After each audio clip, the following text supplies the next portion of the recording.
And I can share screen too. I've got stuff pulled up if we need to talk about recipes. All right. Oh, good because all right. wow. She's ready. Yeah, you're the most prepared person. Yeah, I know. All right. We are live. Another Backcountry BSing here. So this is a technical feat. Oh, it looks good. Yeah. This is a technical feat. This is the first one of these, other than the live shows we've been doing on Fridays. The first one we're doing live with a virtual guest. Yeah, this is awesome. This is the very first one. We have this will be fun. This will be Andy and I love food. We've been talking about how we want to get some more educational people. So we're here to get schooled. So we have the Instagram famous Backcountry Foodie, Owens Mayhew, registered dietitian, with us to talk all things food, prepping food, nutrition, and everything in between. Yeah, and of course, backcountryfoodie.com. Backcountryfoodie.com. We'll put all the links to her stuff down in the descriptions. Yeah. Thank you so much for joining us today. Thanks for having me. Yeah, no, this is super fun. So when we kind of talked to you a little bit on Instagram, and then I was reading. We've been following you on Instagram for a while. Yes, because you post great pictures of food. Thanks to my husband. I'm not the photographer. Mine are iPhone pictures. They're not pretty. He does a great job. But then I started reading a little bit more about your story, and it's pretty interesting. So I'd like to start there if you can. Because I know you thru hiked the PCT, right, in 2017? I attempted to thru hike it, yes. Okay. So you want backstory, kind of like how backcountry came about? I want to know, like, start with how did you even decide to do a thru hike? Like, how did this all happen? Well, going back to 2017, actually in 2016, I had a midlife crisis.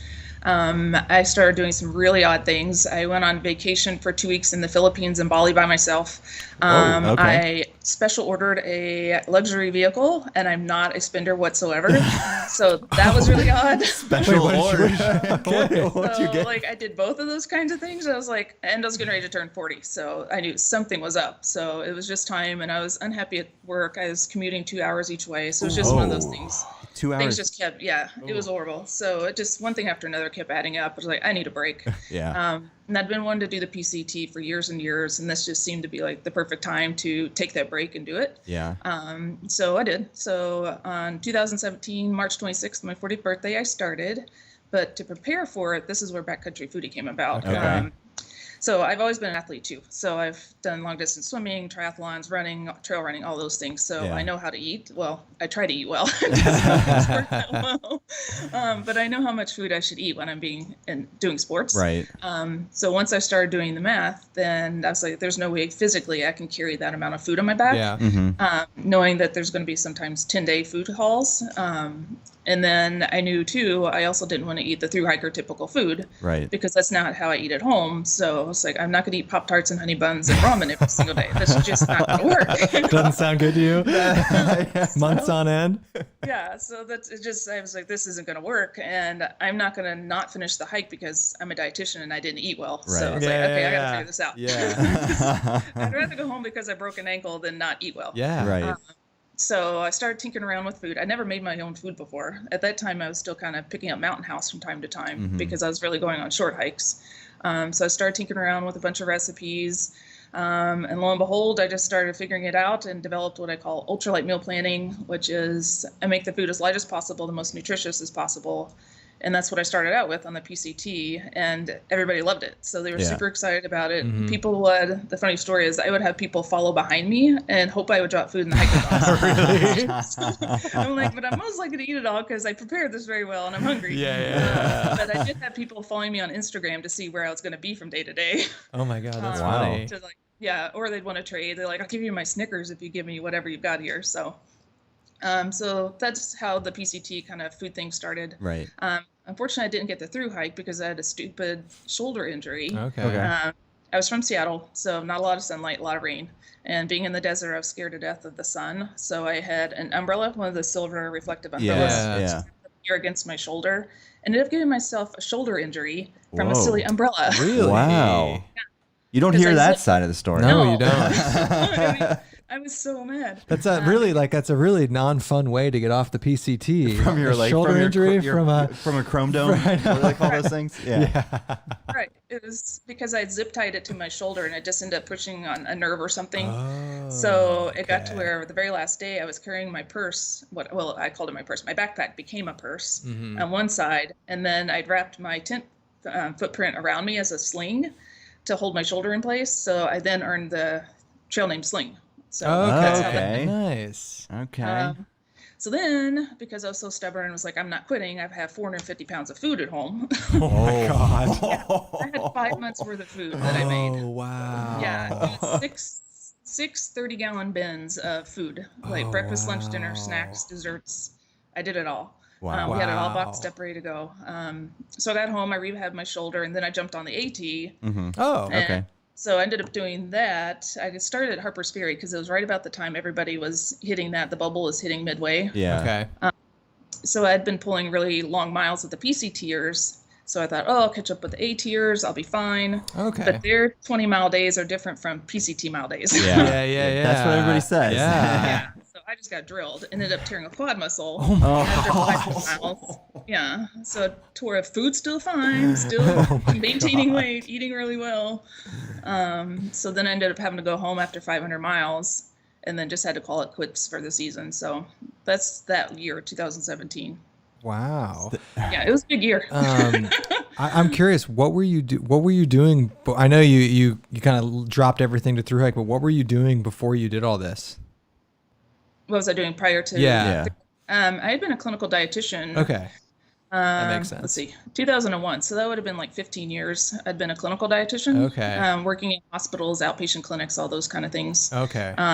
And I'd actually planned. I was a ketogenic dietitian just before I left. Oh, for kids I with want seizures. to talk about this. Not now, but we'll come back to the keto stuff. No, we'll come back to this. So okay, all right. So you were in clinical dietetics for 15 years, and then you just decided, F it, buy some nice cars, travel the world, and hike these long trails. Is that basically what happened? Pretty much what happened. Hey, that's sweet. Being a very structured person, like having a same day every Yeah. single day. She had this, blah. Yeah. That's cool though. So this was 2017. So then how did we get to Backcountry Foodie? Like you stopped doing this, and then what was the impetus to kind of start going all in with this? Did you just see like a need for this type of service while you were doing these hikes?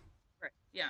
I mean, I'd learned about it going in because I saw other people really struggling with it. So many people are losing weight. So I was like, well, I managed to actually maintain my weight and the mileage that I did. I'm good at this. This is what I love to do. So, and people were still really digging it. I was like, oh, I need your recipes. So when I got back, I wrote my first cookbook. It was 50 recipes based on all those through hiking recipes. So that was kind of stage one. And then the following year, actually, I did the Oregon Coast Trail, completely stoveless. So then that was a whole nother adventure in itself. Nice. You put that on Instagram, didn't you? I think I remember seeing that. The Was Oregon that- Coast? Yeah. Yeah. It was rough. I don't recommend it. Yeah. We were talking about that. Yeah, we were. Yeah. Yeah. He was telling me you did that, and I was like, I didn't know you did it stoveless. Yeah, I didn't Yeah. know that either. I won't do that again. I won't do the Oregon Coast or stoveless ever again. Okay. Well, when was the Oregon Coast Trail? When did you do that? That would have been August of 2018, Okay, so the very next year. the very next year. So then what happened after that? So then after that, came back. Everybody's still loving everything. They're like, you really need to do more of this. I didn't want to go back to work Yeah. because I realized that I didn't miss my old job that I thought I really loved at Right. all. So my husband and I talked about it. We're like, we got to figure this out. We need to make something into this. So then the following year, February 2019, he quit his job and to join in and help me move this to the next level. So, and that's also when we moved into our Sprinter van full time. Oh, we want to talk to you about that because Yeah. we knew we didn't follow you on Instagram for a while. We knew you went van life hard, Yes. which is pretty sweet. Yeah. So So yeah, so we moved into the van February of 2019, and then we've just been working all this time, and now we unfortunately had to move out of it 6 weeks ago. So we're parked here in Florida, where it's completely flat and hot. Yeah. I miss the mountains terribly. yes. So you've been in the van full time since 2018? No, April 1st of 2019. Oh, okay. Okay. So wow. So Yeah, we just whole year. A year, yeah. wow. Where did you go in the van? Have you been all around? Oh, we started out in Seattle is where we've been living. Came to Florida to finish it because it kept raining in it kept raining in Seattle. So we came to my parents' house, spent 2 months every day to finish it. drove back to the West Coast, mixed around there. Then Christmas came, drove back to Florida to have Christmas, drove back to the West Coast. God. Oh my and then God. COVID hit, and we went back to Florida. Oh, are you do you think you're gonna do van life like for a while? Yeah. We've got some more projects coming up that we really need to keep our budget low. So in order to do that, we're going to stay in the van.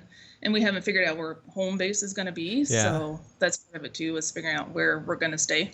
And we're not really sure yet. It's not going to be Florida? Not going to settle down in Florida? That's funny. Van life is something to us that's very cool. Yes. It's intriguing. Do you do a lot of backpacking while in van life? We would like to.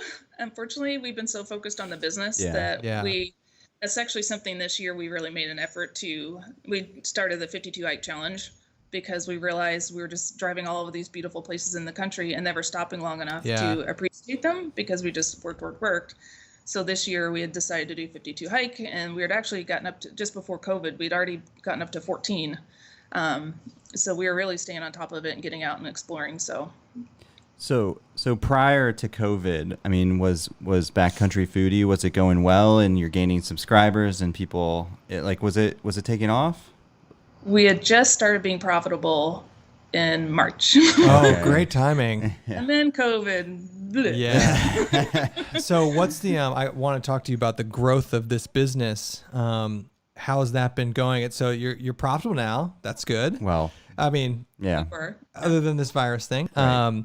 where do you like see? I know you're starting to do some new things now. I want you to talk about that, but where do you see like the end state? Because you started with kind of providing recipes, but you're well, actually, it might be good. Why don't you give us like a quick overview of like what type of services like Backcountry Foodie offers? There. We know, but yes, we know. Okay. Yeah. Tell our viewers. Yeah. Yes.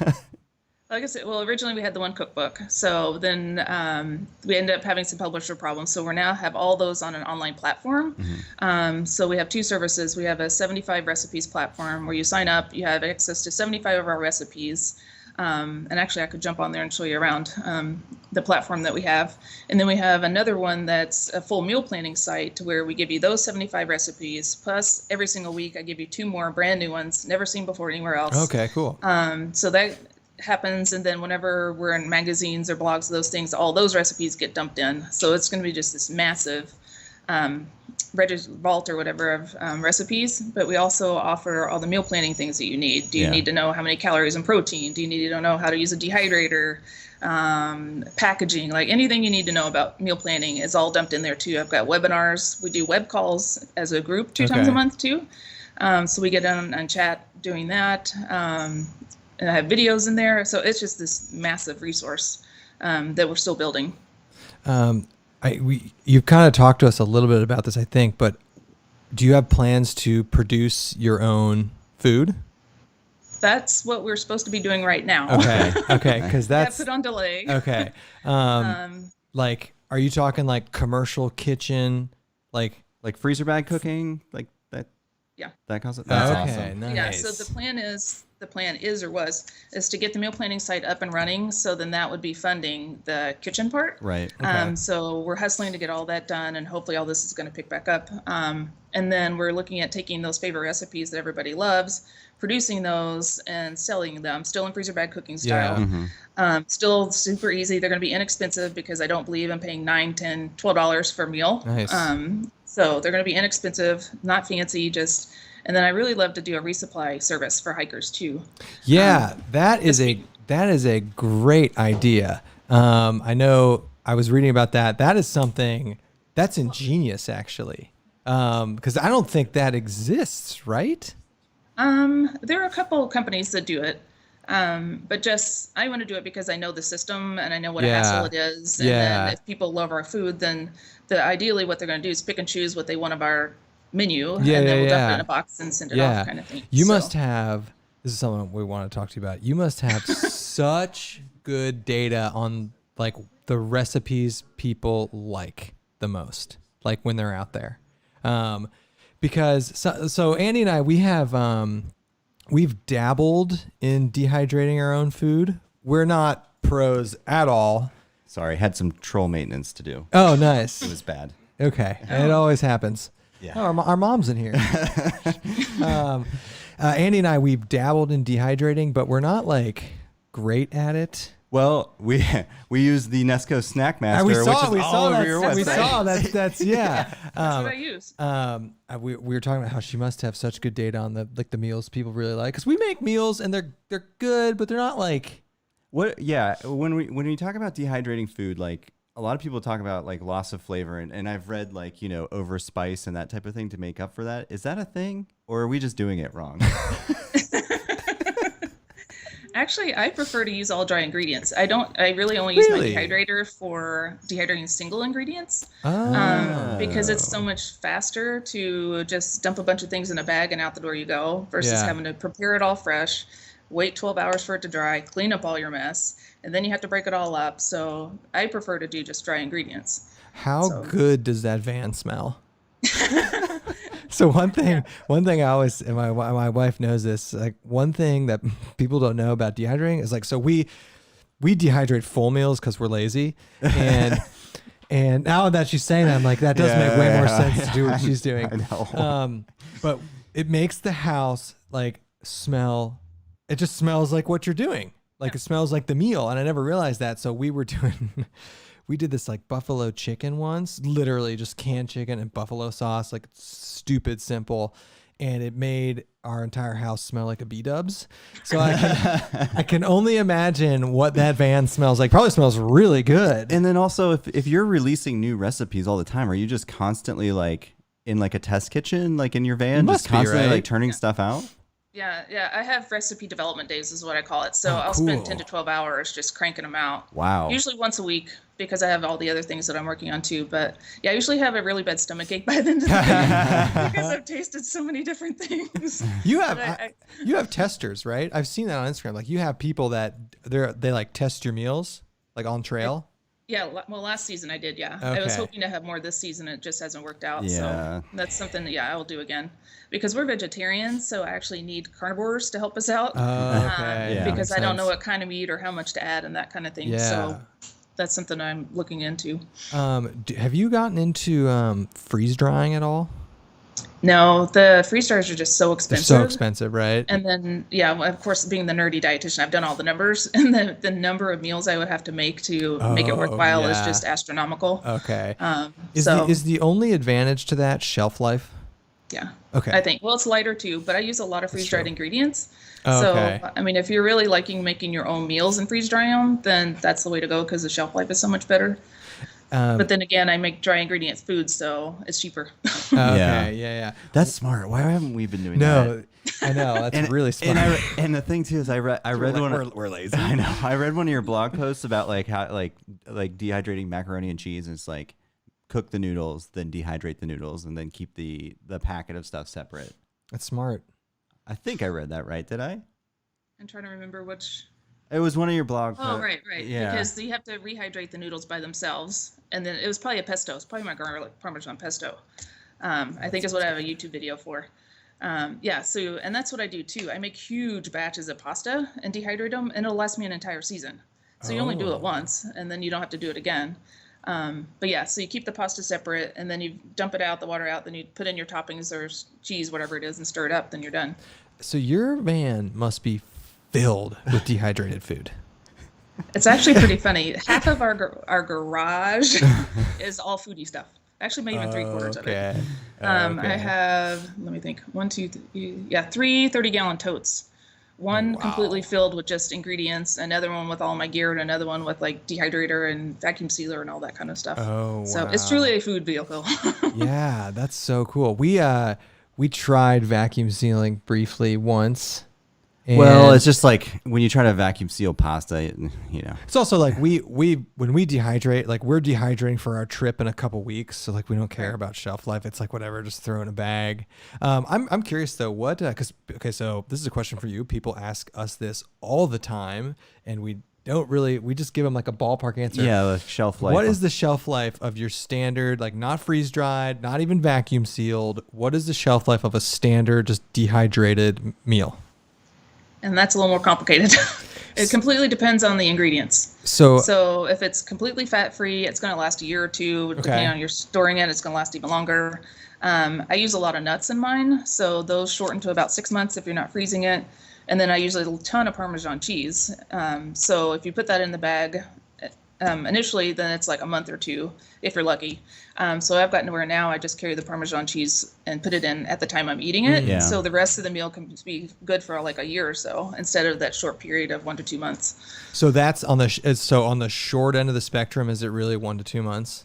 The cheese is really funky after a month. Yeah. Ooh.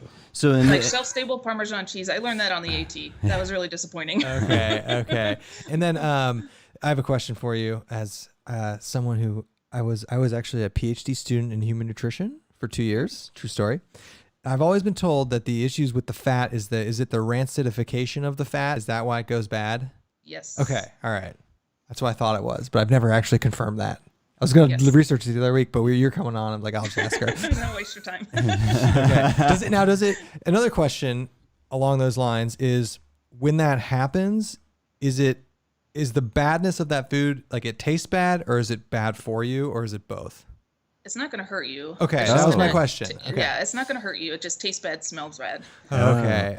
So, and then it's just going to make the experience not all that fun. If you're really looking forward to your meal at the end of the day, and you open it up and it's like, whoa. Okay. Have you in your testing of these things, of your testing of shelf life, have you found, like, have you had some meals go that way, and like your testers have been like, oh my God, does that happen? Testers not, but myself, yes.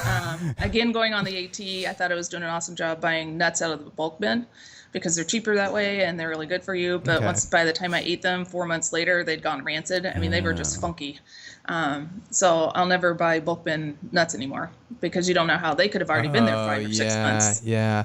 What is the? Oh, sorry. So when we're talking about like storing, like so let's say we dehydrate something and now we want to store it. What's the best way to store it, assuming we're not freezing it?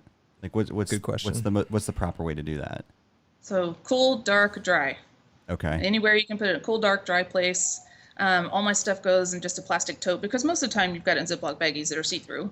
So all my stuff, when I don't have a lot of, at home, at our house, I didn't have a lot of freezer space. So I put it in a 30-gallon plastic tote. It was dark, put it in a closet where it was dry and relatively cool. So, and it lasted just fine. Another question I had, because I'm always paranoid about this. So we always take our food, either whether we dehydrate it or we buy it at a Mountain House or anything, we always put it in a freezer bag. And then we pour the boiling water in the freezer bag and eat it out of that. Is this a BPA question? Is this not something we should be doing, like from a food safety standpoint? I haven't researched the BPA thing, but it's probably not good. Okay. We've been doing that for years. I've been doing it for years. Like, what I was going to say. Like, can you buy, like, I'm assuming, you can buy like food safe bags to do this what's in? That? Yeah, what is that? Yeah, this is my bag. Okay. So I've got these are from a commercial restaurant store. Okay. And they're BPA free. And I really like these because if you can see, there's a zipper top. Yeah. But you feel the food in the bottom. What? So the food actually, when you're feeling it, goes in the bottom. bottom. And then you seal it. Oh, I okay. see. Then you seal it. And then you seal it here. And then when you're ready to eat, you tear off the top and eat from up here. So when you're done, you just zip it back up and it's not a mess. Do you use a vacuum sealer for that? I do. Okay. Okay. So if you're vacuum sealing, and this is one of my other tricks that I was going to say when filling them up is, or even zipper bags, is I put a plastic cup, I cut the bottom off. And then you just put it in the bag. Yeah. And it keeps the bag open because it never fails that the bag falls on you. So then I usually put like 3 or 4 of these in a row. And that's what I was saying. Dry ingredients are faster. You just do like milk, cheese, you know. And it only takes a couple seconds. That's smart. That's so much more efficient than what we do. So I clean up the mess of kitchens. Okay. And I know that this there's so much variability person to person, where you're hiking, what the nutritional needs of each person is. But like, if we're hiking, like, I don't know, like weekend warrior style, maybe 8 to 10 miles a day, like how many calories roughly should we be aiming for? And she's a sports dietitian too. It's perfect. I knew this was coming. Yeah. Well, it's not an easy answer. I know, but there's a lot of there's some questions related to this in the chat. I would additionally like to add, how many grams of protein do you think we should be getting? that's an easy answer. Okay. 1.2 grams per kilogram. Okay. So there's 2.2 pounds in a kilo. So if you figure out the math, that's typically what a hiker would need. Okay. Now, if you're going to be a mountaineer climbing Denali or Everest or something, you bump it up. But most typical hikers doing the things that most of us do, it's 1.2 grams per kilo. Okay. Average day, just an adult, is 0.8 grams per kilo. Okay. And once you start doing the math, it's not nearly as much as you think it is. Okay. For how many calories and what you weigh. And also to keep in mind, people think that you need a lot of protein for muscle. Your body can only use 20 grams at a time. So as long as your meals have 20 and your snacks are close to 20, then you're going to meet it by the end of the day, because we all end up eating so much food. Yeah. That protein's not usually that big of a deal. So how many calories? Okay, so we'll make it easier for you. So Okay. How much do you weigh? I weigh 191 and I'm 6'1". And how old are you? I'm 36. Okay. So at the 10-mile day, and let's say you're doing 1,000 feet of climbing. Yeah, Ohio, 1,000 feet. 1,000 feet of climbing. How many calories? Like just put a ramp. Like just like rough ball it for us. Like how many? Like 3,000, 4,000, 5,000. No. I don't know. And 2,000? honestly, I can't give you a rough answer. So the best thing to do is, do you know how many calories you eat at home on a regular day? I bet you do. Probably anywhere from like 12 to 1,500 right now. Okay. He's in a deficit. Yeah. So I would definitely look at what you eat on a regular day.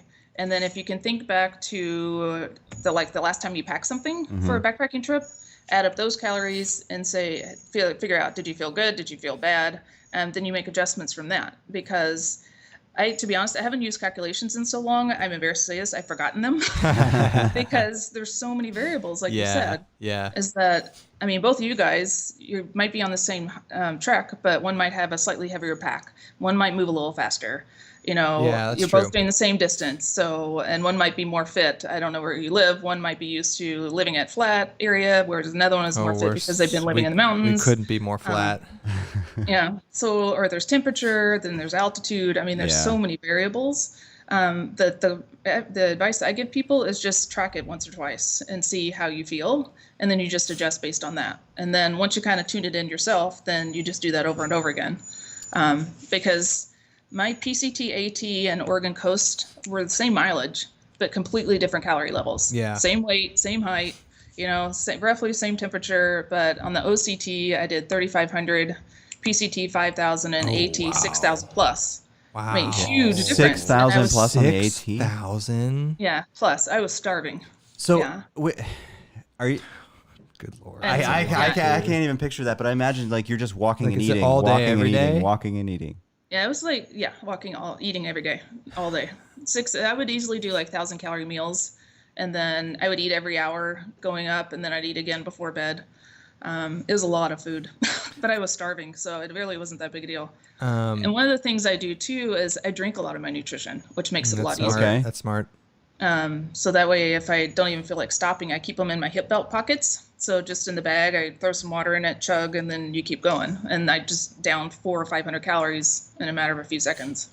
I was going to ask you what strategies you had to eat. Eating 6,000 calories a day sounds like it's difficult. And I was going to ask you, because you always hear people like drinking olive oil or like just eating the cans of peanut butter, but the liquid thing is super smart. Yeah. So here's a question for you. So one thing, okay, so you've been on both of these long trails. You've been seeing people eat out there.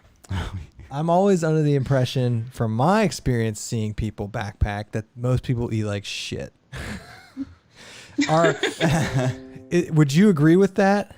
Like, do you think people hikers in general are getting what they need out of your standard grab and go mountain houses? And is that what you mostly saw people eating out there?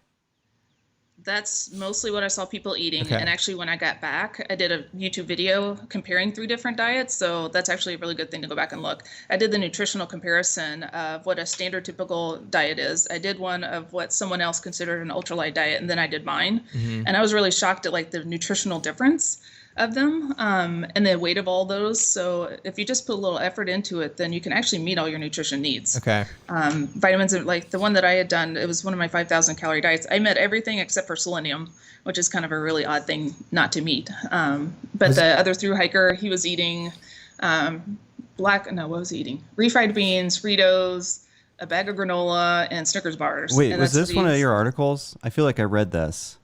It was one of our YouTube videos. Oh, there's an article on your website that's almost pretty much identical to that, where you're comparing like different daily through hiker. Yeah, it could be. Yeah, that was very interesting too. And one thing, the crux of that question was, I'm curious if micronutrients are an issue in the classic through hiker diet. Like, I don't know, like nobody cares about micronutrients. Well, micronutrients being like your vitamins, your minerals, that kind of stuff. Well, you hear all these through hikers that are taking like multivitamins a day. I guess that's probably but I think if you have a good enough diet, would you agree if you have a good enough diet, which most people probably don't have, you'll probably be fine? Well, even if you just looking at my food that I make, it's even hard enough to get all the vitamins and everything in it, because the portions of fruits and veggies just aren't nearly as much as you would normally eat at home. So I take a multivitamin. Okay. But for the folks that don't take one, there's actually, I think a girl last year went off because she was iron deficient. Yeah. I mean, that's something that could have easily been prevented had she have known, whether she would have taken a multivitamin or paid a little more attention to it. I mean, just stuff like that, it's better. That's preventable. I mean, like I said, breaking your ankle, you can't do so much about. But food, you can actually do something. So would you say? And just based on people getting interested in the things that I do, I think it's changing. Yeah. Because they're more aware now that they can eat better and not necessarily rely on the old style of food. So, would you recommend people who are hiking for long periods of time, everyone should take a multivitamin? As a question. I would say so. Okay. I mean, I don't do that. I'm not allowed to prescribe. No. But you are a dietitian, so I'm allowed to ask you those questions, and I want you to answer. Just to be safe and cover everything. If you're not really eating a complete diet, I mean, I use one every day at home anyway. So being a vegetarian, I just cover myself. Okay. This is one thing. Hold on. There's some good stuff going on. Should we? Yeah, I thought excuse me. What about our moderator? Yeah. I thought you wanted me to wait. Wow, we're having a good conversation here. Well, yeah. Well, all right, one more question from me, and then we'll go to the audience. It's entertaining for me. What is like the worst? Like, what is the biggest what's the biggest issue you see with people eating out on the trail right now? Like, what you see this, and you're like, God, that's just not what you should be doing. Just like too many carbs and sugars. Yeah. Like, what is it? Is that what it is? Too many carbs and sugars, and just not eating enough. Thinking they're eating enough and not realizing that it's maybe even a half, if not that much, that they're eating, and that's why they're feeling bad. And then they just get in this cycle to where they can't catch up. And then you end up losing weight, and then you lose muscle mass, and then you push, because we're all stubborn hikers, and you keep pushing through it. But you could feel so much better if you just ate a little bit better, and you'd be finished so much stronger. Yeah. Yeah, I feel like there's definitely people definitely do not know that you should be eating 5,000-6,000 calories a day if potentially on the AT. I guess once you get that hiker hunger, and you see all these through hikers. Because hiker hunger, everyone's just malnourished.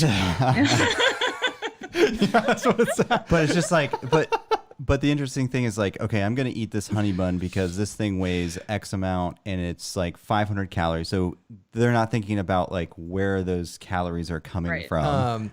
Okay, my second last question. Hold on, and I'm surprised. Are you eating any honey buns? Like, you gotta have some guilty. What's your guilty pleasure food? Okay, all right. And you have a war against Pop-Tarts too. Yeah. Oh, you saw that already. Oh, all right. We're taking stances. I love it. So would you say Snickers are like your guilty pleasure, like classic hiker food? Oh yeah, they go in my bag all the time. I'm not ashamed of it. If you're feeling, so you're saying they're healthy and we should be eating them. Well, no.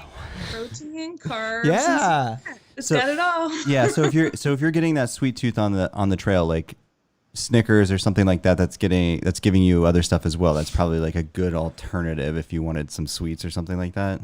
Right. I call it combination foods is kind of what I try to encourage people to do is in every bite try to get a carb, protein, and a fat. And if you get that in every single bite of your food, you're going to be fine. Instead of only eating carbs or only eating sugar, then you're able to actually eat less food if you eat all of those things at one time. Does that make sense? That makes sense. All right. Does. I keep saying one more, but one more for me. No, let's keep going. This All right, we've never had somebody smart. So that's true. Hold on. Let me back that up. Hold on. No, we have plenty of smart people. Blanket statement shitting on all of our podcast guests. All right. No. So and this gets back to something I mentioned earlier in this podcast. So when I was in grad school, I did a bunch of research. I was in nutritional biochemistry for a couple of years, and then I left. I hated it. But when I was in that, I was studying things related to the ketogenic diet. So, and my wife and I, because I was studying it, we did the ketogenic diet. We didn't do it nearly long enough to get in like true nutritional ketosis, all that stuff. But I always thought that, other than the fact that the food is an issue, but I always thought it made sense to me from a calories per weight standpoint to potentially from an energy metabolism standpoint that the ketogenic diet might be a good diet for hikers. Is that true or false? I'm probably going to get a lot of hate mail for this. No, it's fine. No, take a stance. It'll come to us. No, you can shit on it. It's fine. It's not a good idea. Primarily because you're going to deplete your glycogen stores, which is where your carbs come from for energy. So if you're just doing really low intensity, you're probably going to be fine because you're going to burn the fat calories and use those calories for energy. But as soon as you take a step going up any elevation, anytime your heart rate's going to go up, anytime you do that, you need that extra carbs to push. And if you haven't I guess, preloaded those because you're not eating carbs and you have nothing to push with. So for hikers that are doing those kind of things, I think it's a bad idea. I also thought it would just be hard from a practicality standpoint in terms of bringing food. Like if I was coming to you and I was like, screw you, I'm going to be ketogenic. How hard would it be to prep and take because when I think of the classic hiker food, you think of pasta, you think of rice, you think of carbohydrate dense foods. But then, she talks about nuts, cheeses. How hard would it be to through hike a trail and be keto in terms of resupplying with food and getting all that? Would it be impossible? I think being nutritionally sound, yes. Yeah. Because the amount of fat you're getting, you're not getting that nutrition in it. Actually, my diet is extremely high fat. That's how I keep the weight of it down. Yeah. It's not keto because I'm meeting all the carb needs, but like I said, you don't need as much protein as you need, most people think. Yeah. So by the time I do carbs and protein, all those leftover calories are from fat. Mm-hmm. So I have pretty fattening meals, and they work well. But then I'm also getting in 300 grams of carbs per day. So okay. I don't know, keto, they have different carb levels. Some I know go down to 20, some still do 100, some don't count fruit, some don't count vegetables. There's just this variety of keto all over the place. But yeah, I think logistically it would be really hard to do. Have you ever tried a ketogenic diet? Yes. I did it when I was a keto dietitian because I was making my kids eat all this stuff. That makes sense. Yeah. And I was like, I should probably do what I'm preaching. Yeah. No, that's exactly why we did it. We did 50 grams of carbs a day. I had some psychos that did 20. That just seemed, I did 20. That is insane. Yeah, because my kids, they got that low. And for weight loss, it does work. Yes, but absolutely. I do believe it works because you're satisfied. Dude, at 20 grams a day, if you stare at a piece of bread, you're screwed. Yeah. No, I'm serious. But yeah, the food's so satisfying that I just found that I didn't snack all day long. Yeah, yeah. Instead of eating low-fat carbs that you're hungry in another hour, you eat more often. So if you have this satisfying meal, then you just eat less and you lose weight. That is without a doubt the first thing I noticed was you feel fuller for longer periods of time. You don't get these, your hunger doesn't go waffle up and down. It was really bizarre. But I remember we did it and I thought drinking would get me, but no, we drank wine. We didn't drink beer. But what got me was when we did go drinking the next day, I'd be hungover and I'm like, I need some Chinese food. I can't eat some steak right now. Yeah. I can't eat an avocado. And it was just I don't know, but I was studying it. So I'm like, I got to do it. I got to try it. I made my wife do it with me. Let me give you a hypothetical situation. Let's say you were about to run a marathon, and the day before you decide to carb load with a whole loaf of white bread. We know people that have done this. This is why we ask. What are your thoughts on that? And that's not hyperbole. An entire loaf of bread, which is probably a couple thousand grams of carbs. I have no idea. Yeah, you can only store so much. Right. Bryce, you better be listening. Yeah, to this. Bryce, our buddy. He has run a 3:27 marathon. No, I know. He did eat an entire loaf of bread the day before, and I was like, dude, come on. I don't know. Yeah. There's a lot of good questions. Okay. All right. I'll stop hogging her. Well okay. All right. Wait. Hey, we got our podcast helper. Allie? Hey. Hello, everyone. Okay. So are there any comments, questions? Yeah, so first on comments, Joffo and Mark Cummings both said that food saver bags and Ziploc bags are BPA free. Okay. I didn't know that. All right. That's good. Makes me feel better. First question, your mom asked. This is our mom, not your mom. Our mom. Are nuts your go-to protein source or cheese as a vegetarian? Good question. Yes. So nuts, cheese, beans. I do a lot of garbanzo beans. I'm looking at my things here. We do a lot of that, a lot of nut butters. What else do we do? So I think those are primarily what they are. Okay. Good question. Thanks, Mom. Here's a tough one. Okay. All right. Let's stump her. Krista Matthias says, as a reactive hypoglycemic, having to balance glucose levels on trail can be super challenging. Mm-hmm. What low glycemic meal suggestions would you recommend for hypos and type 1 diabetics? Wow. Great question. That sounds really technical. And great question. That I haven't worked with diabetes in 20 years. Yeah. I don't have a good answer, unfortunately. So, but the question was, if I understand it, what foods will control your blood sugar? Is that how I read into that? What? Reactive hypoglycemic. Right. Low glycemic. Well, and two, I think what low glycemic meals? Okay.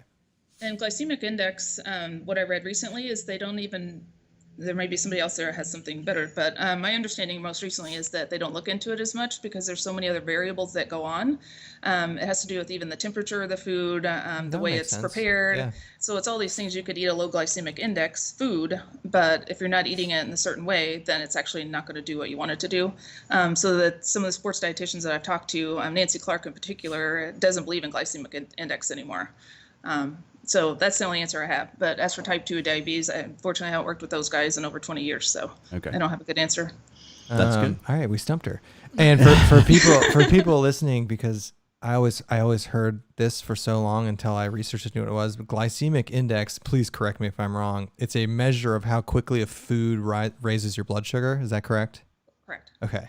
And what I'll tell you, and I preach this, what blew my mind when I looked at the reference foods for glycemic index, and there were two things at the top that were hundreds, and one was granulated sugar and the other was white bread.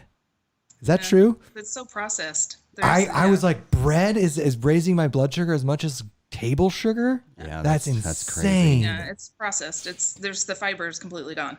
Yeah, that makes sense. Yeah. Yeah, right. So if you have more fiber, your blood sugar won't if raise it's whole as grain quickly. and fiber and all those kind of things, it slows down your blood sugar. Oh man! When I saw that, I was like, "Oh my god! I can't ever eat white bread again." No. It ruined it for me. All right, Allie. Any? Yeah. Okay. Yeah. What we got? Next one, Jake Papiano asked, "Are any nutrients lost after the food is dehydrated or freeze dried?" That's a good question. Great question. Yes? Vitamin C is the number one, primarily because Shit, I did not know this. Wow. Wait, sorry. Vitamin C, it oxidizes the heat, causes it to. So, and then the other B vitamins too, but vitamin C is the number one. Oh, I did not know that. That makes sense. So the heat will oxidize them. Heat. Shit. That's a good question. That's a great question. I always just say when we dehydrate food, because we just kind of half-ass it, we lose a lot of flavor. I didn't know we were just eating sludge. We're eating nutritionless sludge. Yeah, but freeze drying, it actually will save 97% of it. So if you are able to purchase freeze-dried ingredients, you'll maintain all that. So dehydrating can be up to 50% loss. Oh, wow. Yeah, it's a big difference. That just blew my mind. That sucks for me. Okay. One other one? Okay, yes. yeah. Okay, Mark Cummings asked, what's the daily limit a human can process per day? Not clear limit on of calories? I don't know. I'm assuming calories. Mark, you might want to be a little bit more specific, Mark. We'll assume calories, or maybe now. protein too. I don't know. I think we were talking about generally about nutrients. I don't know. Like, is there like a you max out at this? Is that the question? Kind of how I interpreted it. Yeah, calorie-wise, it's my understanding what I read more recently is 250 calories per hour, I think, is max that your body can actually do. Great answer. Metabolize. So that comes out to 6,000 calories. I just did the math. If you eat every hour for 24 hours. So 250 calories an hour. I did not know that. That's I believe that's right. I'd have to go back and check. Max intake. Interesting. people Lower than I thought. people who don't exercise eat a lot more than that. If you think Yeah. about it, 250 calories an hour. Yeah. It's not like that many calories. No, it's not. That's not at all. Wow. Yeah. This is a great podcast. Any other questions? Yeah. Well, I don't know if this is a serious question, but Restless Outdoors. This is our buddy. This is our buddy. He asks, how nutritious is a Spam boat? I don't know. How what that nutritious is Spam? I see people eat it all the time. I've never had it. I guess as a vegetarian, maybe you're biased. But like, what is the deal with Spam? I've never even looked at a can. That's probably a good answer. I've tasted it once. Tastes like a hot dog. Yeah, we tasted it once. Just because I'd never tasted it, and you see it on the trail all the time, and I'm like, I don't get it. Some people are obsessed with it. It can't be that nutritious, though. No, it's probably processed and lots of additives to preserve it, I guess. Yeah. I don't know. Gross. All right. Anything else? Yeah, Okay. one more. David Ebby asked, what's your opinion on sprouting nuts, grains, and seeds in hemp bags while on the trail? Oh, is that a real thing? Is that a thing? Yeah, sprouts. So you can yeah, grow it's them. a thing. You could grow them with you. Okay, wait. Yeah. Yeah, it is a thing. I haven't done it myself, but it is a thing, and I know people do it and seem to do really well with it and enjoy doing it. So, but I've never done it myself. Oh, I have this like envision of like you have a garden on the top of your bag, like a microgreen garden. Yeah, and if you're doing the PCT, like all the actually a sunlight. great idea. Yeah. So like growing microgreens as you're hiking. That's actually really cool. Yeah, that is cool. Are there any other questions right now? This one was answered in the chat, but it might be good to plug if you could just mention the name of your book again. Oh, yeah. And actually, it's no longer available. Oh, no. Yeah, everything that was in the book is now on our online platform. Oh, so it's available. Okay, so it's So available, but it's in a different format okay, now. okay. Okay, nice. Any other questions, Allie? I don't think so. Not Okay. yet, Okay. but they're coming in. So Yeah, they are coming you in. had a whole table full of goodies that you showed us Yeah, right you before want we us to do some show and tell? Do you have something interesting that you would like to show off, or something that is maybe a good discussion point that we haven't talked about yet? Well, I think the one using my zip top bag is kind of helpful. The filling up the bags That is is a really very good tip. helpful. Super helpful. Yes. And let's see. Well, in talking about kind of the way I design foods, people are really shocked by how small it is. I don't know if you can see. This is my What black is that? Bean. This is my black bean dip. That is here's very an 8 pen. small. That's very Wow, small. How that- many calories there's- is in that? 675. What? Yeah. That looks And a good. bag of Fritos. It's just black bean dip, a cold soaks. You just add, I had to look it up, 2 ounces of water, and it's ready in like 15 minutes. So, and this has 23 grams of protein in it, so it has the right amount of protein that you can. What absorb are at the we time. doing And with that's our it. You lives? have got to start selling Yeah. this. What are You we know. doing with This got is to one of the start favorites. selling this. Is there sorry, go ahead. I don't want to. Do you have I any was more? just Do you gonna have start any going more through, foods? Yeah. Like other comparisons. Like the other comparison is, I shouldn't show the name of this, but here's the other comparison of our chickpea, our chana masala kind of mix, and here's Backcountry Pantry. Oh, wow. So this Wait, has hold. 800 calories in it, and this has, I had to look it back up, 750. So you have this enormous bag for like, I don't know, $7 or $8. Yeah. This costs $2. Wow. that- And all it is dried chickpeas, some herbs and spices, and lemon powder. That's all it is, dumped in a bag Wow. instead of doing this. You have So, gotta I mean, start it's really selling that that. easy. Yeah, gosh, that is awesome. What else you got? This is fun. We've never done show and tell with our Show and guests. tell. Yeah. My other favorite tool for the kitchen is a spice grinder. Okay. Okay. You use a spice grinder? Looks like a coffee grinder. It's a coffee grinder. I have a Okay. coffee grinder. Yeah. For grinding like freeze-dried fruits and vegetables. Okay. So you can make powders into them. So lots of times they don't rehydrate as well, but you want the flavor as I grind them. And then it gets the flavor and it rehydrates like instantaneously. And same thing with nuts. I'll make nut powder out of them. Like yogurt, I have freeze-dried yogurt that I love, but it doesn't rehydrate, and that comes in little chips. So I dump it in here, grind it up, and then it immediately rehydrates. So anytime I want to speed up hydration, I put it in my grinder. Oh, that's genius. So This I use all the time. This is I excellent. never thought about Yeah. that. Like I $15. didn't even know freeze dried yogurt existed.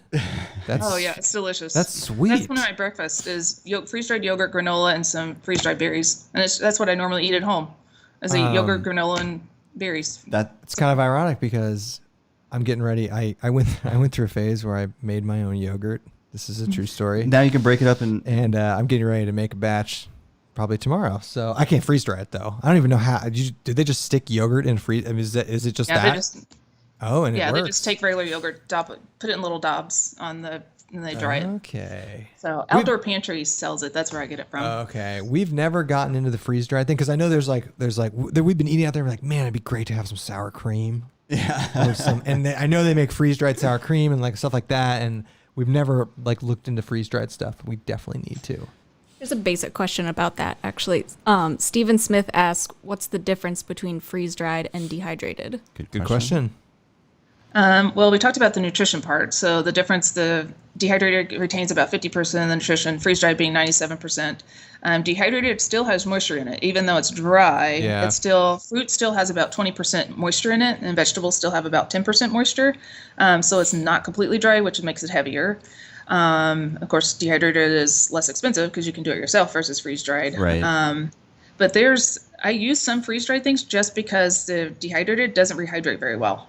Like corn, I only use freeze-dried corn because dehydrated corn, I never get it to rehydrate very well. Yeah, just like mushy little tiny specks. Yeah. And same thing with peas. I don't dehydrate peas. I only use freeze-dried peas. But then there's the vice versa. I can't stand freeze-dried tomatoes. I only use sun-dried tomatoes. So I use a combination of everything.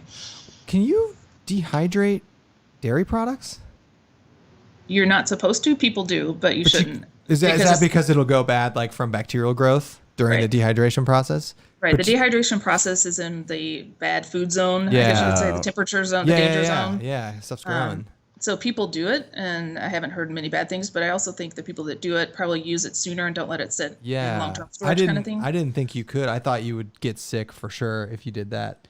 I thought it was just a shelf life thing.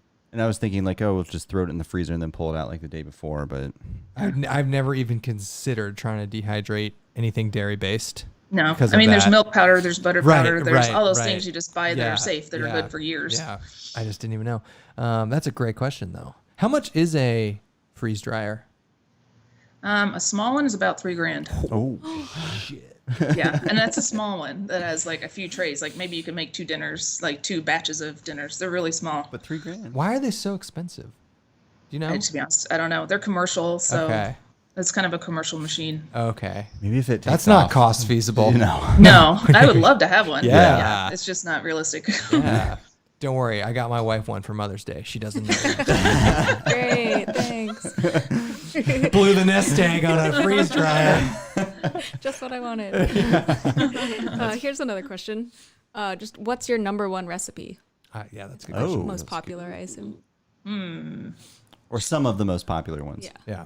Well, the black bean dip I showed you is really good. Yeah, that looks amazing. The sun-dried tomato pesto pasta is really good. It's penne pesto, sun-dried tomatoes with pesto sauce, Parmesan cheese. It's cold soaked. Dump it all in a bag and you're done. Nice. Trying to think. My drinks I really like. I just made a blueberry oat smoothie that tastes just like something you get at Jamba Juice. Nice. Add in 4 ounces of water and you've got 400 calories. Wow. And that's it. Wow. I mean, it's all dry ingredients. Super easy. We Cheesecake too. Strawberry cheesecake's another favorite. Oh, you're getting my wife's. I've got double chocolate pudding. I've got cheesecake. I made a pina colada that actually you put booze in. Whoa. Yeah. Is there like a Backcountry Foodie cocktail menu? I'm working on it. Like a happy hour list? Because Andy and I, we never get into. You brought a drink mix once. And it was gross. Not good. No, it was gross. We won't say who it was from, but it was that one. It was like Pocket Cocktails or something. No, I thought it was from Packet Gourmet. No. Oh, no. You're talking about the smoothie mix? Yes. Oh, that was from. The point is we have never get into drinks. We just never think to. But talking to her, I'm like, man, that sounds really good. If you know how to do it, then I think you'll like it a lot better. Yeah, and it's a good way to get really easy ingredients. Like yesterday, the oatmeal one was, freeze-dried. It was whole milk powder, freeze-dried blueberries, some oats, almonds that I ground up, and a little bit of brown sugar. And that was it. You just dumped it in a bag, 4 ounces of water. That does sound easy. Yeah, my peanut butter shake is peanut butter powder, chocolate, the Carnation breakfast. Do you know those? Breakfast? Yeah. Uh-huh. Yeah, peanut butter powder, one of those, and whole milk powder. Done. 400 calories. Wow, we need to get into that. It's that easy. I know. We just never think to it. But we're also not crushing miles. That's true. We'll just get fat out there. Yeah. I know, right? We got to be a little careful. Okay, so I'm going to ask the opposite of that question. What has been something or some recipe that you were really excited about, or some kind of food that just didn't work out in terms of trying to prep it for the trail? Have you had anything that just like you're like, oh, I'm going to make this or this type of food, I think it'll really dehydrate well, or something that just really didn't work out? Actually, I'm getting ready to do some Backpacker magazine winter recipes, and I made pumpkin eggnog that I was super stoked about, and it was horrible. I just didn't get the pumpkin to rehydrate. It was just chunky, and I was really disappointed because I thought that would be an awesome winter drink. Yeah, it would be. That sounds good. Chunky eggnog doesn't sound that good. No, that sounds a little. Yeah. That's a good question. I'm trying to think of other things. I've had some real disasters, but then I usually try and forget about them because they were so bad. Have there been any entertaining disasters you were willing to share? There's got to be. You got to like put some in the dehydrator and your van smelled like shit or something. No, I don't think any entertaining ones. They're just they're really bad, and we'll take 2 tastes. And there's a lot of food waste, unfortunately, in recipe development. Yeah. And that's why I have a stomach ache, because I think things are going to taste really good, and then they might be horrible. Then I have to move on to the next recipe and do it all over again. Yeah, that makes sense. No, that makes sense. A lot of good questions coming in, Allie. Here's a good one. Can you use the ingredient list from a Mountain House type meal and just dehydrate it yourself? Will it work that easily? Absolutely. I mean, you could try. That's actually what I do is I take, just for inspiration, I get online and look at real recipes, like fresh recipes, because if I'm not willing to eat it at home, I'm not going to eat it on the trail. Mm-hmm. So what I do is I get inspiration for something we normally eat at home for dinner, and then I convert that into dry ingredients. So similar kind of thing. If you look at Mountain House, see what's in it, then make your own. Reverse engineer the Mountain House. Reverse engineer. That's great. That's awesome. Yep. Great. We should be doing that. Couple of odd specific questions. Uh-oh. Great. Can't wait. David Ebby asks, can you get your selenium from 1 Brazil nut per month? We did it per day for my keto kids. That was actually a prescribed thing. So 1 per day. Is that a thing? Brazil That's nuts a thing. are Selenium, really high in selenium? That's the source of, Okay. I didn't know that. Interesting. Yes. I don't know if I've ever eaten a single Brazil nut. I don't know. Should I be? I don't know. I don't know. Now I'm scared. This podcast really has me doubting how we prepare from a food standpoint. I thought we were doing okay. Yeah, I thought we were doing okay too, like dehydrating our own meals. It just turns out we're just terrible at it. I guess if you just dump shit into a dehydrator, you're gonna get shit out. I don't know. I didn't know that about Brazil nuts. That's fascinating. Yeah. Or drink beer. It also is in beer, but. We got that covered. Yeah, we're doing we got that covered. All right, cool. Okay, cool. All right, we're gonna live. Have you ever come across any sort of like dehydrated beer powder? Does that ever exist? Does that exist at all? That I know about. Okay. I'm sure somebody's tried it, but yeah, not that I you know couldn't about. do it, right? Like you couldn't just pour beer in there and dehydrate it. It'd be gross, right? Yeah. There'd be no fermentation. There's no carbonation. There's no afterwards. carbonation. That's true. We could pack a soda stream in. We have talked about that. We have joked about that for a car camping overnight, as packing in a CO2 canister and a soda stream and having like a cocktail bar. We have actually joked about that. All right, any? Yeah. Mike K asks, are you using whole grain pasta? I have before, but I found that it doesn't rehydrate as well. So I primarily just use regular pasta. Okay. I always tell people, and I don't know if this is true or not, is whole grain pasta always better than regular pasta, like from a nutritional standpoint, health standpoint? I think it depends on how it's manufactured. Okay. Because there's a difference in like whole wheat and whole grain. So you have to really look at the label to see how it's been processed. And is the thing that's quote unquote good about whole wheat, whole grain, the fact that it has more fiber relative to its, okay. That's what I thought. It's more fiber. It's just not processed. Yeah. Okay. Interesting. That's what I thought. Yeah. I never really asked somebody that. Makes sense that would be healthier for you. Yeah. If it has more fiber in it. Okay.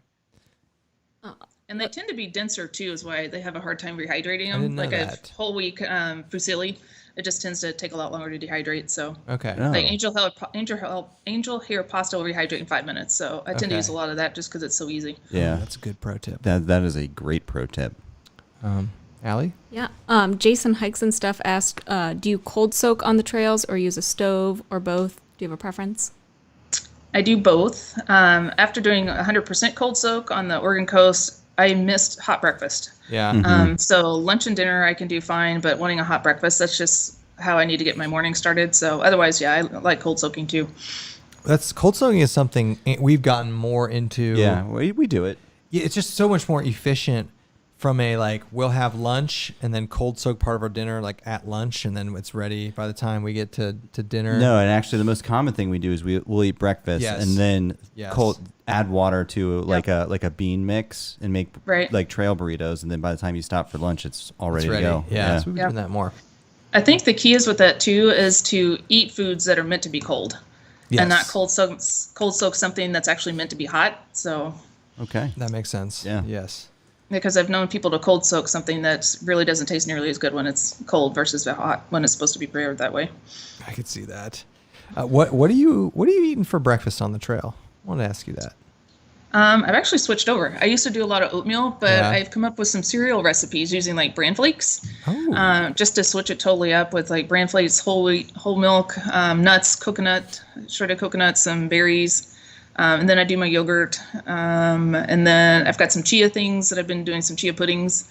So I've switched it up a lot because I got so burnt out on the old stuff that you're used to eating that I've just kind of switched it up. When you think of backpacking breakfast, it's literally oatmeal or something from Mountain House. There's like I hate no in between. Andy, I don't know if you got too burned out on oatmeal. We moved away from oatmeal. I'm kind of getting back into oatmeal. He hates it. It must be. I was thinking it must be so sweet to backpack with her, like all the food she's making. Just like. Yeah, I've got an awesome cheese grits recipe. It tastes just like homemade cheese grits with some hot sauce on it. Even my dad was excited about it. He was like, "Whoa!" Oh, that sounds really good. Yeah. And scrambled eggs, I've got a veggie scramble too that I made. For scrambled eggs, do you use like egg powder? Mm-hmm. Okay. Do you have to do that in like a skillet and like mix it up? Like how do you? Or just add water, like hot? We just add water, hot water to it. It's tricky. I've got my pot. Okay. So I just got this is my pot. It's only 14 ounces because our meals are so small that you don't need the gigantic ones. Whereas I think a lot of people carry the really big ones. Yeah. Is that I just put the powder, everything like the veggies and everything in there in the powder, and I just constantly stir. I keep it as low a heat as possible, and just keep stirring until it turns into like scrambled eggs texture, and you immediately take it out, and then you're done. So are you using a canister stove for that? Yes. Okay. I want to transition to an alcohol stove because I don't like the waste of the canisters. Mm-hmm. Yes. I haven't had a chance to do that because we haven't been backpacking, but that's the next step. Yeah, we go back and forth, but I was thinking for something like what you're describing, being able to modulate the heat, it's very difficult on an alcohol stove. Right. So like that's one thing, but we go back and forth. He's almost permanently alcohol stove. I go back and forth depending on the trip. We went through an alcohol stove phase for several years. Yes, I enjoy them, but it's just a little bit more work. In the winter, it sucks. In the summer, I don't have an issue with it. Yeah. Okay. Ooh, that's a great question. The tortilla one? Yeah, I was gonna ask. All right. Do tortillas offer much nutrition? It's very popular trail food. Well, it's probably like, well, what kind of tortilla is it? In general, how processed is it? Yeah. Right? What is the deal with tortillas? Good, bad? No. Should we not be eating? In general, for what my style of meal planning is, they're too heavy. And for the amount of weight, they don't provide the amount of nutrition that something else that I like to eat does. So I don't even include them. I want to say they're like, I forget now. I think they're like 62 calories per ounce or something. I've forgotten exactly. So they don't even go in my backpack because I'd much rather eat that amount of food weight for something else that would give me like protein, vitamins, minerals, like everything all in one. Is there efficiency? Is there like an alternative to a tortilla that would be a better choice? Like if people want some type of device to put food in, like that's that's a good question. That's the only problem. Yeah. You don't really have another like vehicle, I guess you could say. Yeah. So what I ended up doing, I made a strawberry cream cheese dip that I do for breakfast too. So that I actually am able to. That's so high calorie and has everything in it that the tortilla kind of is not so bad because I've managed to equal it all out. You eat so much better than. Because like we think we do pretty good. No, we suck. Yeah, but we're pretty good compared to a lot of people. But at least we're not like just straight powdered potatoes and pasta sides. No, and a lot of people, that's what a lot of people are. But hearing you talk about what you eat, I'm like, oh my God, we've got a ways to go. That's why I'm doing what I'm doing. Yeah. We're going to start eating better. You have got to start selling this food. That's what we're hoping. Yeah. Yeah. So everybody watching, you need to subscribe. Yes. Please subscribe. So we can like. Yes. No, you have got to start we can't make selling food this. until this takes off. Let's get you a Kickstarter or GoFundMe or Yeah. something. So we would shell out a lot for. I mean, Andy and I are into food, and we've shelled a lot of money at like Packet Gourmet trying to get something better than a standard Mountain House. Yeah, I'm fine and paying for and nothing good has food. come close to what you're talking about. I'm strawberry cheese cream dip. Yeah. It's nothing's like that. So wait, so the website's Backcountry Foodie. You're on Instagram. What are some other ways that people can find you and follow you and do you have a YouTube channel? You said you made Yes. some YouTube videos. We have a YouTube channel. We are starting to do pretty well of making regular videos, but we've just gotten so busy trying to get the website up Yeah. and going so we can transition into the food production that we just Okay. haven't had time. So We'll put all the links to. I haven't put any comments in this video right now, like in the description. But when this is done, I'll put the links to all your stuff down there, and also on the podcast, so people can check that out. Here is a question. no, this is funny. So Tortillas, aka the trail plate. I like that. that's good. So And they mold too, so not- so all right, We haven't yeah. talked about this If yet. if you have to take chips on the trail, is there like a better type of chip? Like, Like you it's a talk potato you chip. talk about Fritos and stuff like I that. take But Doritos.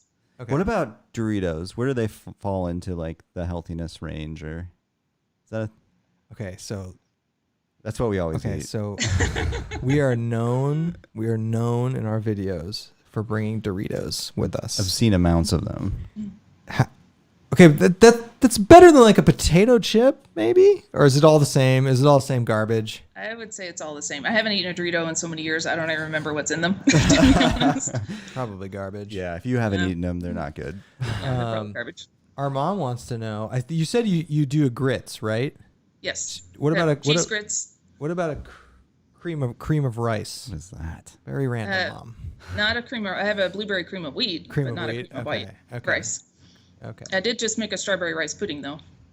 Of course. You did. What's the most? Okay. What's the most ornate meal you've made on the trail?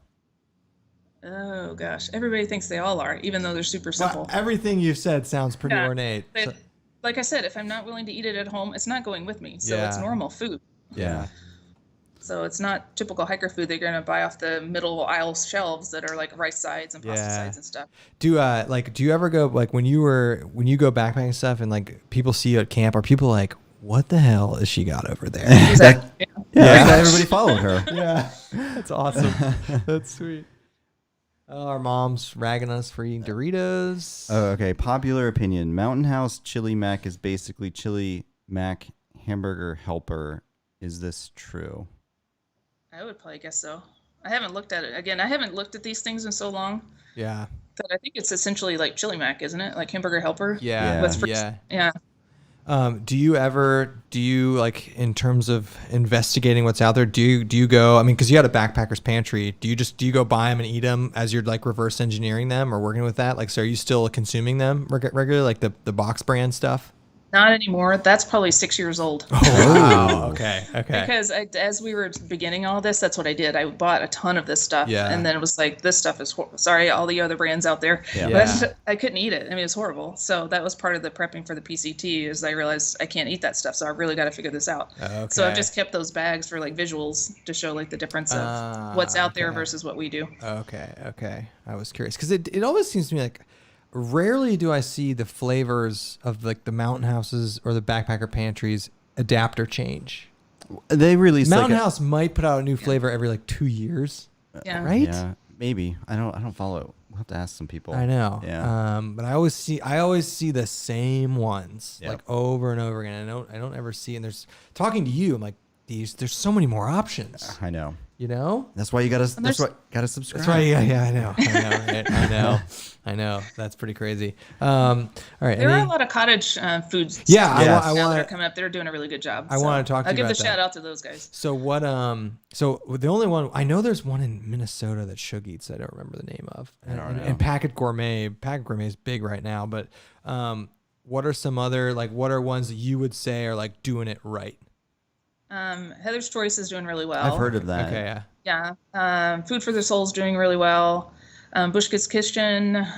There's 2 that have gone out of business, unfortunately. Trail Fork was doing really well, and then Backpackers Bistro was another one of my favorites. Okay. But unfortunately, she moved to Australia, so she's not available anymore. I've never heard. I've heard of the first one. Yeah. I'd never heard of any of those though. No. Yeah, they're out there. They're going to be like us. They're just small shops Yeah. that are out there putting out good food.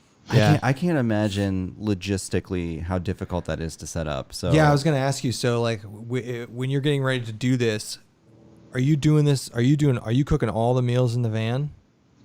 No, we found it. We're thinking about either moving to New Mexico or Oregon. Okay. So we found incubator kitchens in both places. Okay. So essentially, you go and rent their space and do all your prep there, and you store everything there, and that way we go back to the van. We don't have to worry about anything. Yeah. So that's the plan: is to do the incubator stuff, see if it works well, and then we'll Okay. progress into having our own kitchen kind of thing. Okay. Yeah. At Ohio, we're from Columbus. At Ohio State. Ohio State had a kitchen you could rent and do that exactly. It was so cool. I'd never seen a commercial kitchen before, and people would come in not for backpacking, but they would rent it out, and it was exactly what you're describing. And I didn't realize that was a thing. And I was like, oh yeah, that makes sense. Yeah, that makes total sense. Very cool. All right, anything else? I think it's just a bunch of A lot of Doritos comments. Yeah, that's classic. All right. Well. Yeah, no, I think what we need to do is we definitely need to do a part 2 here, and we'll have a bunch of when you questions. Start selling food, we're gonna buy a ton of it, and then we'll prep it all and eat it on stream. Eat it on stream with you or something. That'd be really fun. Oh, this is good. Yeah, and make some cocktails we can buy too. Thank you so much for doing this. Yeah, this was amazing. Really fun. We get really we get so many questions about dehydrating, and we just just throw the stuff in there and turn the knob and go. Yep. But this is way more informative. So please check out everyone listening, and this will be up as a podcast, and this will stay on YouTube, this live stream. But please check out Aaron's website, Backcountry Foodie. I will put all the links down there. We are waiting with bated breath for you to start producing food. Yeah, and take your food game. Everybody, take your food game up to the next level. Yes. Let's move away from potatoes. You can still eat Doritos, but let's throw in some cool stuff. All right.